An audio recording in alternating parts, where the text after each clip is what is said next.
In this video, I want to tell you some of the things that I wish I would have known when I was a first responder.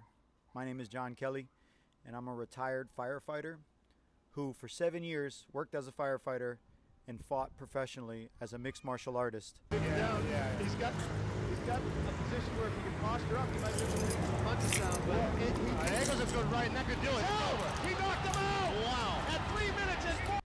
And the combination of those two things created the environment that led to me being in stage 3 adrenal fatigue, which meant low testosterone, developing heart disease, developing diabetes, low libido, and just a general feeling of not wanting to be alive anymore.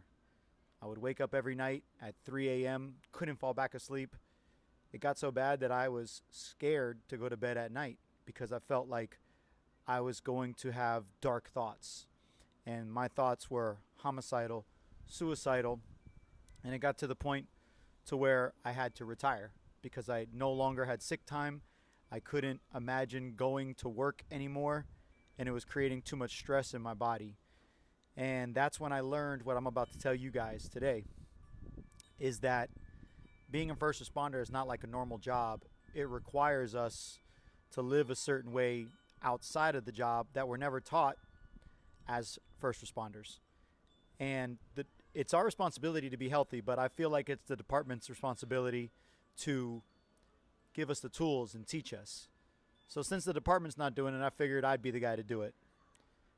I now coach first responders on improving sleep, lowering stress, and ultimately living past 57 years old, because that's actually the average lifespan of a first responder. We get cancer at higher rates. We get heart disease at higher rates. Not to mention suicide. More guys die of suicide than we do in the line of duty deaths. So there's something wrong here. And that's what I'm here to help you guys mitigate the damage. We can't do anything about our shifts, our sleep schedules. There's certain behaviors we can take, but we can't do anything about the job that we do. And we owe it to ourselves, our family, and our community to be the best version of ourselves, to live for the job, not to die because of the job. So I'm going to go over a couple things that I think are really important for everybody. Number one, it's the mindset that being unhealthy is not part of the job. Being unhealthy is a result of the job if you don't do the things outside of the job that you need to. And once you take the mindset of a tactical athlete, is what I like to call it, you begin to understand that as an athlete, you're required to train a certain way, eat a certain way, recover a certain way. And recovery is a skill. It's not an accident. So that's the first thing, the mindset. The second thing is assessing yourself. Get your blood work done regularly so you can see your hormone levels. Check your hormones, specifically your cortisol and melatonin, via saliva, because that's a more accurate representation of what that hormone is at throughout the day. And then assess yourself on a daily basis and use that data. When I train people and coach people, I only use data because data takes the ego out of it. Data shows quantifiable improvements. So when I tell people I can help you improve your sleep, I show you through the data. When I tell people I can optimize your hormones, I show you through the data. So the assessments are super important. And if you're somebody that wants to be on top of your health, you should be assessing your health on a regular basis. This way you can get ahead of drops in testosterone or DHEA, which are some of the key hormones in order to maintain that zest for life. Because mental illness doesn't happen overnight. It happens after years of hormone dysfunction. And no therapy in the world is going to help you overcome poor hormone function. That's why it's important you stay on top of it. The next thing that you need to think about is stress management. Stress comes from the job, but it also comes from life. So you have to learn how to manage it based upon data. When your scores are low, sleep score, recovery score, you know that you have to spend time focusing on managing your stress outside, and that requires you to do things proactively, like not work out hard that day, Go for a long walk, get some sun in the morning to reset your circadian rhythm. Doing things like breath work and yoga, which downregulate your nervous system, because when you're a first responder, you are responding to life when you're at work, which puts you in a sympathetic state of fight or flight. When we stay in fight or flight too long, like me, when I was in fight or flight at the job and then training as a martial artist in fight or flight fighting, I never got out. And because my nervous system was always stuck in the sympathetic dominant system, I began to develop dis-ease. So my body began to no longer function coherently. And that's what you see with first responders. That's why testosterone drops, because yes, you are sleep deprived from the job, but then you're not taking the necessary steps to downregulate your nervous system, get more sleep when you're off shift. And the reason that we have trouble sleeping at night is because our nervous system is upregulated. So stress management is how we think, mindset. It's the data we use. It's the way we exercise. It's the way we eat. It's the way we recover.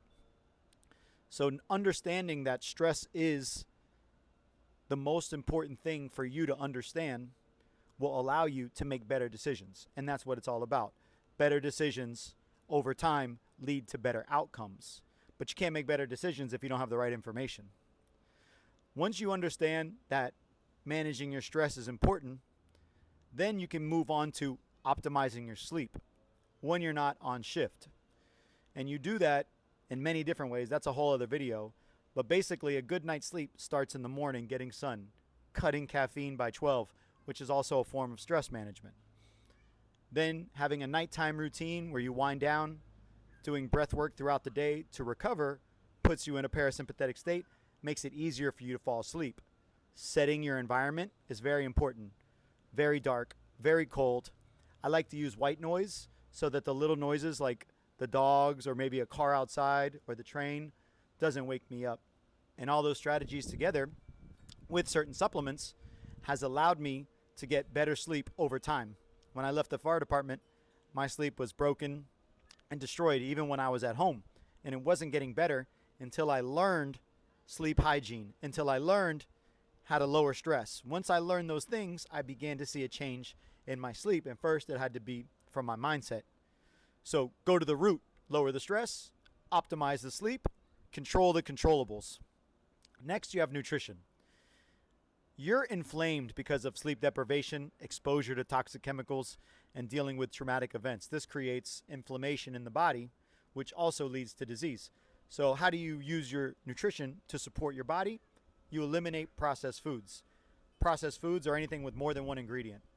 So whatever you eat out, if you look on the box and you see 10 different things, you want to avoid that. If it's in the middle of the grocery store, you want to avoid it. You want to buy things on the perimeter that have one ingredient: vegetables, produce, meats, eggs, etc. Things that are whole. We call these whole foods because they have a lot of nutrients and they're low in calories. So this will also help you lose weight, which, because we're sleep deprived and we have high levels of cortisol and we don't get good rest, we tend to gain weight later on in our careers. So by fixing our stress, fixing our sleep, and improving our nutrition, we get the result of losing weight while improving sleep, while downregulating our nervous system. So you can see how these things run downstream. And then you have your training. I'm a proponent of training hard only when necessary. So when your numbers dictate that you can train hard, if you get a high recovery score and a high sleep score because you're at home and you're doing everything right, that is your cue. You've unlocked a high intensity training day. So just like you need to listen to your numbers to rest, you need to listen to your numbers to train hard, because being a first responder requires you to have a healthier heart, to be stronger, because people are depending on you. Your wife, your kids, your community, your crew, they're all depending on you. So that requires you to be at a certain level of fitness. But you don't want to train hard unless you're recovered.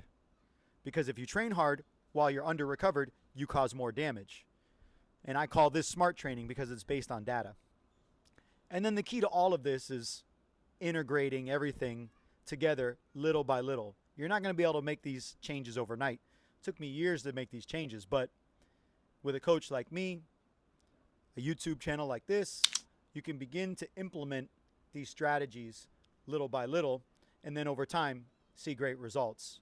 Usually it takes about 6 weeks for my guys to really have a grasp of how to balance all these things in their life, because everybody's different. Everybody has different responsibilities. They have kids, they have second jobs, and that requires everybody to take a personalized approach to this. But remember the mindset, you're in control. You do what you can, you control the controllables, and you mitigate the damage. And that's what it means to be a holistic first responder. So if you're interested in learning more about how I coach first responders through this process and lower stress, improve sleep, and ultimately help you walk your daughter down the aisle or see your grandkids be born, click the link down below and I'll send you the blueprint that I use. And if you want to set up a call, set up a call. If you just want to use the blueprint and do it on your own, then do that. But please, do something, because nobody's coming to save us. It's up to us, and we got to do this one guy at a time or one girl at a time. I'll see you guys on the next video.